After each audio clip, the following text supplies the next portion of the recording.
Parte 4. Habiendo recibido el estímulo de Otto y Patlas, Subaru obtuvo un momento de respiro mental. Para ser franco, aún no podía digerir del todo lo que había sucedido en el castillo de los sueños. Aún así, lo masticó poco a poco, usándolo como combustible para seguir adelante. Recuperaré a Patlas. Dios mío, esto me está sacando de quicio. Otto había continuado soltando pequeños gruñidos mientras se iba, con Patlas de alguna manera pareciendo una chica arrastrada por el pelo cuando salieron de la tumba. Viendo a las dos personas, o mejor dicho, una persona y un corcel, Subaru, abandonado tras afirmar que quería sentir la brisa de la noche, se volvió lentamente hacia la tumba. Como antes, la tumba de la bruja de la avaricia estaba allí, iluminada por la pálida luz de la luna. Separarse de la bruja en la que había buscado confiar fue un asunto profundamente doloroso para Subaru. Las palabras, golpe serio, no eran suficientes. Pero cortar los lazos con la bruja había sido necesario, por muy duro que fuera el golpe. No podía encasillarla como un ser malvado. Sin embargo, ella era alguien con quien no podía estar de acuerdo. Lo mismo ocurrió con Minerva y las otras brujas, y también con Satella, alias Celos. Está bien que me haya dicho que me quiera más, pero... Subaru recordó lo que ella le había dicho justo antes de la promesa de despedida que le había hecho, pero las palabras lo dejaron perplejo. ¿Cómo diablos voy a confiar en la gente que me es tan querida? Se preguntaba si eso era pedirle que fuera honesto con ellos.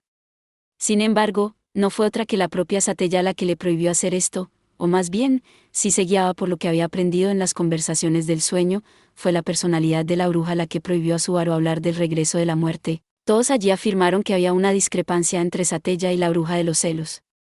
Si eso era así, entonces la promesa al final había sido con, tengo que dejar eso en segundo plano por ahora, maldita sea. Fue entonces cuando Subaru pisó los frenos, evitando que sus pensamientos corrieran en dirección a Satella. Lo que necesitaba era una manera de romper este punto muerto de la situación, o al menos, necesitaba agarrarse a un solo hilo que le llevara a una salida. El detonante en la mansión se basa en que cuando vuelva, en cuyo caso, primero tengo que ocuparme de los asuntos en el santuario. Eso significa que el juicio, Garfield y el libro de conocimiento de Roswell, cada una de las cuestiones individuales planteadas ante él eran problemáticas en sí mismas, pero la mayor dificultad radicaba en lo estrechamente que cada una se relacionaba con las demás. En particular, no podía olvidar su sorpresa por cómo los grandiosos planes de Roswell influyeron incluso en la muerte. Roswell sabía del regreso de Subaru por la muerte, o más precisamente, sabía que Subaru podía hacer un bucle. Sabiendo que Subaru tenía el poder de hacer retroceder el tiempo, buscó emplear eso para su propio objetivo. Su objetivo era hacer realidad lo que estaba escrito en su libro de conocimiento.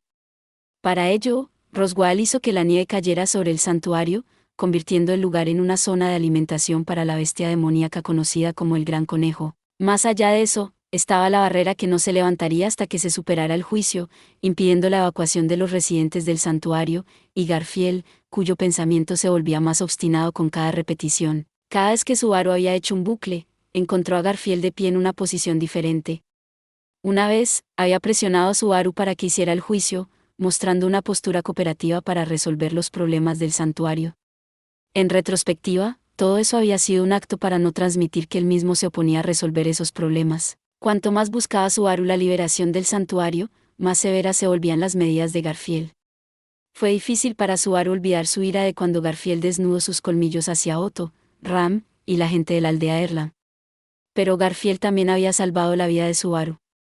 En consecuencia, la sensación de discordia que sentía hacia los verdaderos pensamientos de Garfield se había profundizado con cada nuevo comienzo del ciclo. Habiendo recibido las últimas palabras de consejo de Kidna, esos sentimientos se habían hecho más fuertes y profundamente agudos. El tonto y lamentable Garfield teme al mundo exterior, ¿no es así? Ya estaba claro para él que Garfield debe haber hecho el juicio en algún momento del pasado.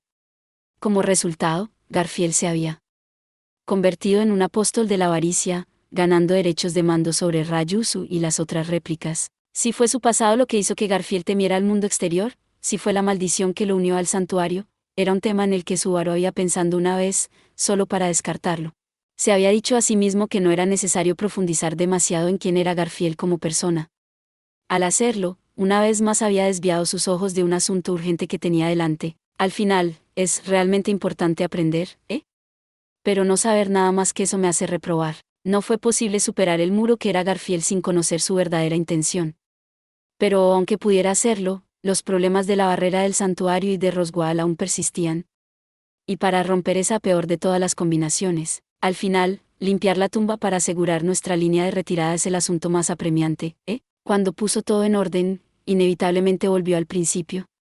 Limpiar la tumba era una condición indispensable para resolver los asuntos del santuario, siendo el verdadero problema el número de juicios restantes. Con el tiempo horrible que pasé en él, ¿acabé de limpiar el segundo juicio o no? Bajo la rúbrica del evento que había llegado a conocer como contemplar el incognoscible presente, Subaru llegó a los mundos en los que había elegido de forma diferente, experimentando lo que podríamos llamar una serie de mundos paralelos. Eran visiones de mundos más allá del infierno, empalando a Subaru con particular crueldad, después de conducir a Subaru a la lamentación con varias segundas suposiciones e innumerables arrepentimientos. ¿Cómo lo calificó exactamente el juicio? Rompiendo audiblemente los huesos de su cuello, Subaru exhaló poderosamente mientras sus pasos resonaban por el pasillo de la tumba. Su mayor razón para enviar a Otto y Patlas de vuelta delante de él fue para poder hacer esto y comprobar por sí mismo a qué juicio le guiaría la tumba, al segundo o al tercero. En otras palabras, estaba desafiando la posibilidad de tener que contemplar los regalos desconocidos una vez más. Las escenas asustaban a Subaru más que nada en este mundo, y su mente se estremecía ante la posibilidad de volver a verlas. Aún así, no podía ignorarlos. Olvidarlos o huir de ellos, estaba fuera de discusión. No tuvo más remedio que enfrentarse a ellos. Tenía el deber de hacerlo. Y para cumplir con ese deber, dio un fuerte paso, sus movimientos en línea con su resolución. Pero al momento siguiente, su visión se balanceó. Perdiendo el equilibrio por el repentino mareo, Subaru chocó contra una pared y cayó al suelo. Una intensa ola de náuseas le golpeó, agitando su cerebro. Incapaz de resistirse, se puso a cuatro patas y vomitó en el suelo. Las campanas de alarma no dejaron de sonar. Tocando. Sonando. Sonando. Sus pensamientos estaban todos enredados. Sentía como si un agujero se hubiera abierto en su cráneo, y un electrodo se hubiera introducido en él, friendo su cerebro. No importaba cuánto vomitara, no se sentía mejor. Instintivamente, Subaru salió corriendo, dando vueltas por el pasillo mientras lo hacía. ¿Qué fue eso hace un momento? Enjugándose las lágrimas de sus ojos, Subaru miró de nuevo a la tumba en un aturdimiento. La tumba no cambió, así como la tranquilidad en el aire. Aparte del hecho de que parecía extrañamente malévola. Cuando trató de acercarse a la tumba una vez más, los miembros de Subaru se vieron limitados por una dolorosa sensación de aversión. Estaba siendo rechazado. Esa sensación lo llevó a una realización diferente, uniendo los dos como un rayo. Era una explicación simple. Esto fue lo que le pasó al cuerpo de Patlas, pero poco antes. Simplemente. Significaba que el mismo rechazo que había herido a Roswell estaba ahora golpeando a Subaru. Una cosa simple, pero demostró un hecho crucial.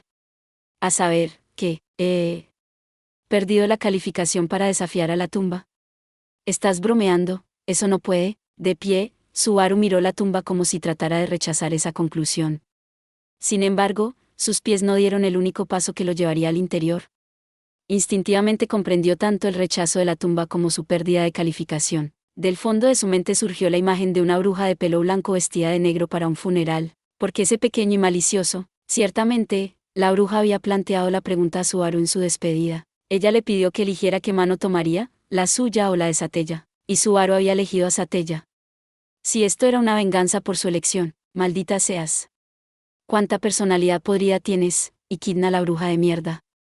Subaru lanzó un grito de ira al cielo nocturno, aullando a una bruja que seguramente no podía oírlo, pero por mucho que gritara, llorara o se enfureciera, no cambiaría lo que había sucedido. Subaru Natsuki había perdido su calificación para desafiar el juicio, y por lo tanto, ya no podía liberar el santuario. Gracias por ver. Si te gustó este contenido, no olvides darle like, compartir y suscribirte para más videos similares. Nos vemos en el próximo video.